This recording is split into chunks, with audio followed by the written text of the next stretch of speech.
something was going on. I could tell in the newsroom. And of course the newsroom has this bank of TVs, and I turned around from the coffee station and noticed people were kind of gathering around the television. And so of course, you know, I got my coffee and went over there to see what was going on. And of course at that moment, you know, it was obviously this horrible tragedy already, but there was this general feeling in the room that this was some pilot who lost his way and, you know, had cracked through this building, and wow, you know, how horrible this was that something like that had happened. But I don't think anyone assumed it was terrorism at that point. When the second plane went through, I think, you know, we all almost sort of felt it in our, viscerally, kind of almost in our stomach, like, oh my goodness, this is obviously terrorism now.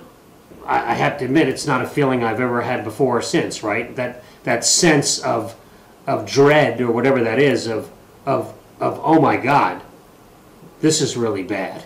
And of course, you know, I grew up in the New York area, so I'm very familiar with the Twin Towers, the whole thing. So, you know, have a lot of relatives there, work in Manhattan, and all of that. So immediately all of that became this, you know, oh my goodness, I know exactly where this is, and I know people who live there. And it turns out I had a brother who, you know, was not that far away, and, you know, had to escape Manhattan and all of this. And it was a very emotionally radical kind of experience.